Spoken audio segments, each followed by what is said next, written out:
Think back to your first experience with classical music. Odds are it wasn't actually in a concert hall, it was probably on TV, a delightful romp with some beloved cartoon characters. And thanks to shows like Bluey, that's still true. In this look behind the playlist, composer Joff Bush and I talk about making those big musical moments accessible to little ears. Hello. So Jeff was weaving classical music into the show and even into the plot, always part of the plan for Bluey.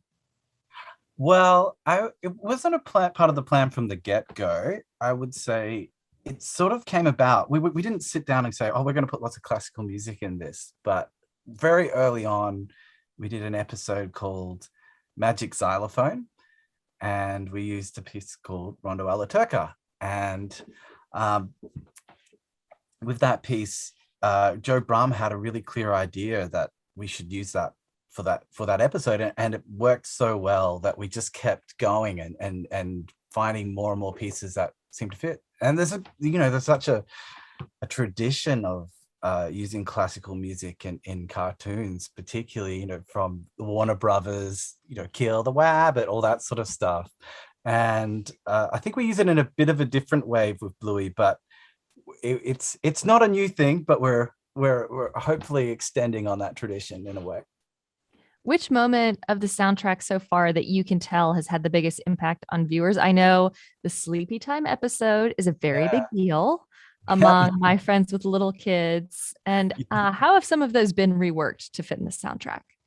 Well, that's a great question. So Sleepy Time is obviously a big one. We're using Jupiter from the planets, and that piece has such, it's such an evocative piece, and we have it's used in religious contexts, in sporting matches, in anthems, and it's always like something other in society. It's really hitting that. But that whole episode is, to me, I hope I'm not like reanalyzing it in the wrong way, but that episode is is about kids, around 4 to 6, starting to perceive themselves as their own person, sort of in that developmental stage. And I think this is a sort of a universal thing that we can all relate to, is that becoming our own person, but still wanting the love of our parents. And so from that, we use that theme at the end after Bingo says, "I'm a big girl now," and then Mum does her speech about, "I'll always be there and always love you." And that piece plays over there. But throughout the episode, we tried to seed echoes of it, sort of ringing out through with the parents' love, sort of create that association. So at the end, that's hopefully it hits home a bit more when it comes out in all its splendor, orchestral splendor.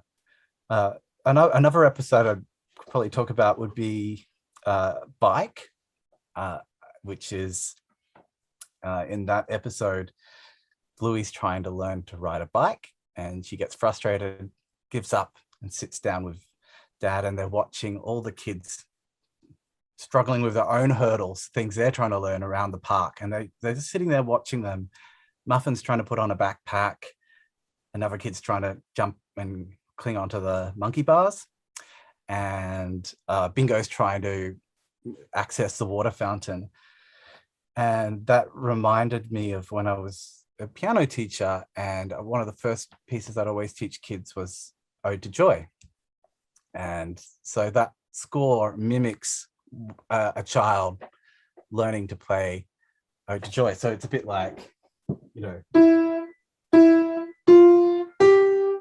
that sort of broken phrasing to start with.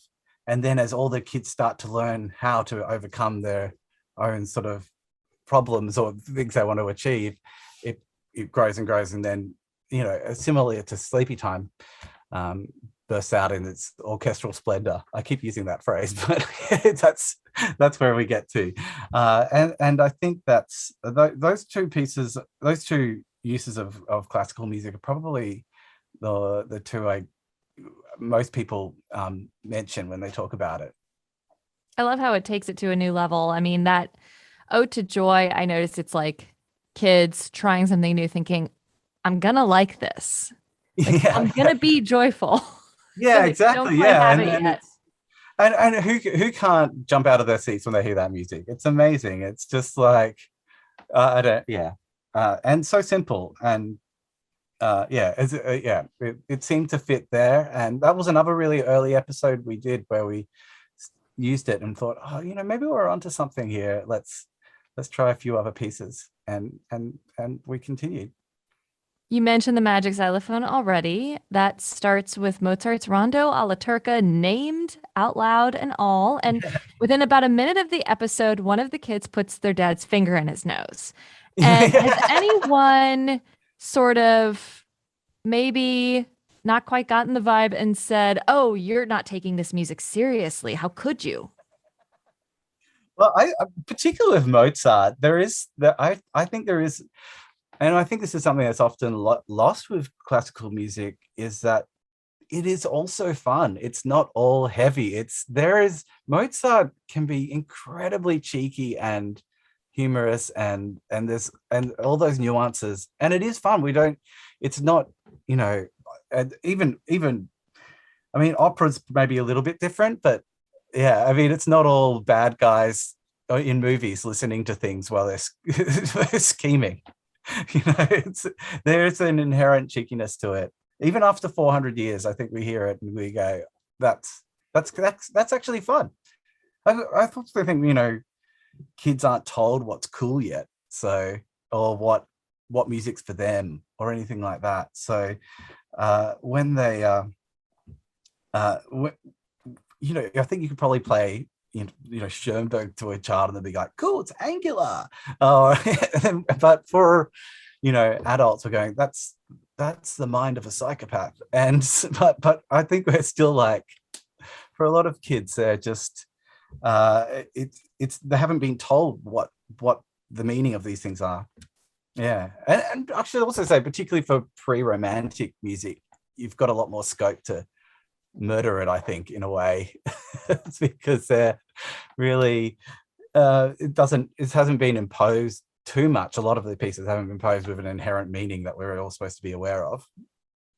Is familiarity among the grown-ups part of the pull when you choose which music to use? Because it is all very much, so far at least, very much sort of canonical. Yeah, there is a certain fun about that. And I've described it once. It's like putting ice cream on caviar of taking a classical music and that we all know, and then playing with it and having fun, taking it off road, doing what we want to do. But that said, we used there's an episode called Postman, and in that episode, we used Bach and it's Prelude in F sharp, which is I don't think everyone's going to listen to that and say, oh, this Prelude in F sharp, and particularly a 4-year-old. Maybe, I don't know, but it's the way the lines interlocked and everything like that really fit with the story for me, and I love that piece. I love playing it on piano and things like that. So I just wanted to use it. These original classical pieces are music that can be big and overwhelming for little ears. How do you retain the character and the wonder that you feel when you hear the original while making them a little more accessible? Yeah, I think, like I said, I think there's also, I think for kids, from a kid's perspective, there's, they're not that told that this is a big grand piece that's on a pedestal for them. So I think we've half the work's already done because there's less preconceived ideas about what this music is supposed to mean. And but that said, we do often bluify it, I would say, a lot of the pieces. And we might play, I know we've done sort of disco versions of Mozart pieces and things like that, but that's also part of the fun. I don't think we're taking it from the approach of how can we make this accessible, but it's like, yeah, taking something and messing with it and having fun with it. And I don't think the composers care because they're long gone, so we're okay. I was referring a little more to like the sensory overloadness of it. Oh Literally, yeah, like if you right. put a huge orchestra and a large brass ensemble in front of little ears, some kids would be, jumping up and down and cheering, and some of them would sort of do that. And I really kind Yeah. of wanted you to talk a little bit about reorchestrating. Yeah, well, that's actually a really good point, and there is a gentleness about the Bluey in itself. I think, I think there is a sense. It doesn't feel like a brash, loud. I'm not going to name any other kids shows, but it definitely doesn't feel like it's really out front. It feels like something that uh, a lot. I hope the whole family can enjoy, and it's not striving to always be the most exciting thing in the room. And I think 'cause there's maybe so much of that, the moments that we do have when we do have the full orchestra, we can sort of get away with it a bit. But you're right, we do reorchestrate everything. So we do actually tweak sometimes they go really close to the original, but we might just bring out the woodwinds a little bit more or something like that. Just little things to, and it's just based on the feeling. We just go, oh, this is this is a terrible answer without me getting into really nerdy specifics. Nerdy specifics are great. Classical music. Are there any moments in the show where you tried a lot of different pieces to fit either that story or that little piece of action that you were trying to highlight before you found the thing that was just right? Oh yeah, I think every week we have what's called a spotting session, and in that spotting session we watch the episode and we work out all the spots where the music's going to go. And it's a really, compared to a lot of shows, it's a really detailed one. The creator, Joe Brum, is a big fan of music and classical music. And so we're all really passionate about finding what's exactly right. And I would say every week we throw a lot of things up and then a lot of things in the bin. And then we often start again and we find it, but there is a lot of that until we find the right one. I would say one of the classical pieces where we did that would be the episode called Ice Cream, where Bluey and Bingo, there's a big scene where they're trying to eat each other's ice cream and they're both holding an ice cream like this, and they're both trying to get a fair lick of each other's ice cream. And so then they just keep rotating around and they sort of rotate around and they go on this journey through the city. And we tried a lot of pieces of music and we settled on, I think it was Waltz of the Flowers. And because it was like, well, this is kind of like a waltz and this feels like it fits. And we did reorchestrate that, but not that much, to be honest. It's a fairly light sort of piece already. Bluey will likely be a first memory of classical music for kids worldwide. What is your earliest classical music memory or reference?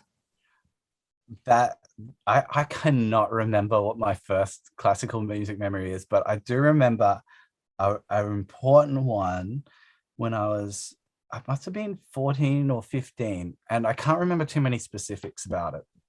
But I went to see a concert that was playing Debussy, and I was sort of I was obsessed with piano already, and I was trying to work out what I wanted to do. Whether I want to be a psychologist, I was interested in that, or artist, or something like that. And I remember sitting in that concert hall and just breathing in this music. This felt like it was washing over me, and then just going, "What am I doing? This is the most beautiful thing in the world. If I can contribute to that and be part of that, that's what I want to do." And I just remember that being that feeling. I can't remember the specifics around it, but it was definitely Debussy. It was probably Isle of Joy or something like that. Some sort of magnificent piece, but I just remember that feeling. Not knowing what the general sort of classical music world's conversations look like in Australia. Yeah.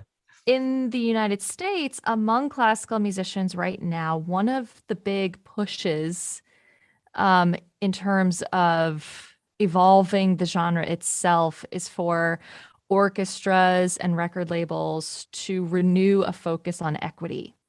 Yeah. And I was curious in Bluey if you had considered sort of with a lot of the canonical music that gets used and has that little nugget of familiarity to the adults, but knowing Mm. that it doesn't have that necessarily for the kids yet, have you thought about sort of trying to build that nugget of familiarity with some works that aren't yet familiar to the That's world? a really good question. And yeah, and that I would love to explore all that.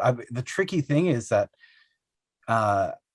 throughout we've it's there's been we've missed out on so much music because it's been written by the door's been shut for so many people for so long, and there's all sorts of copyright issues with all the amazing music that comes out recently, and that's that whole sort of journey there. And I'm really excited that we are starting to see that with new works particularly, and it's a really exciting thing because I think we're really starting to open these doors.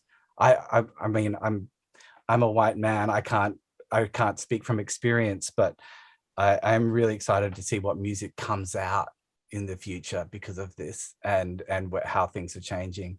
But yeah, there's there is still so much music that is out there that I would love to explore from that.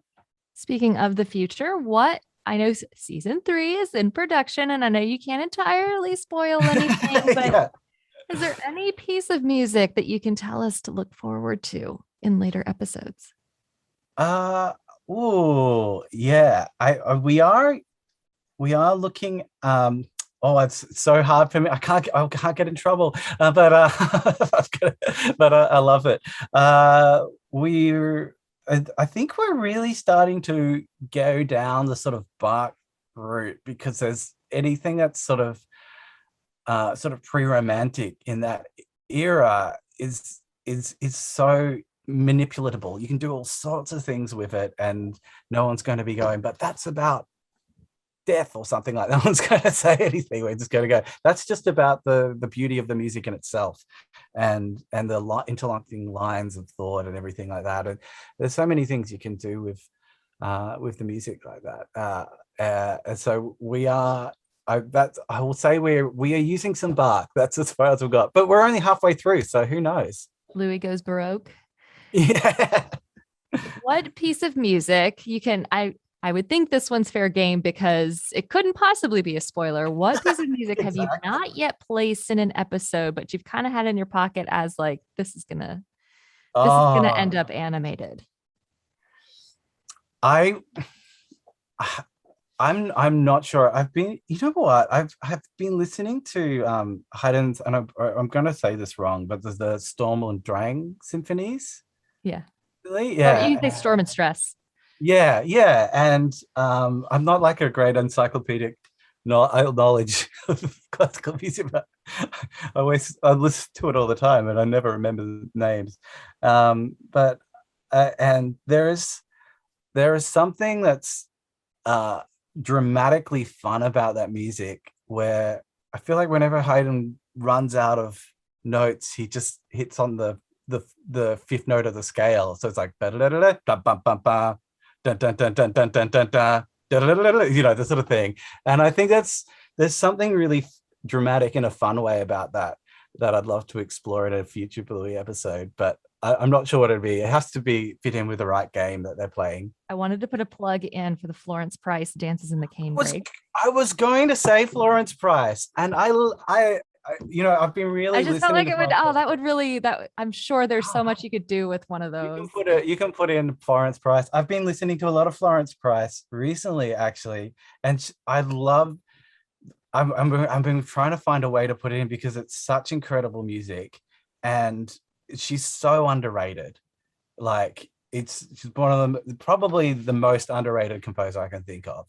And her melodies are so long, have these such incredibly long, beautiful arcs.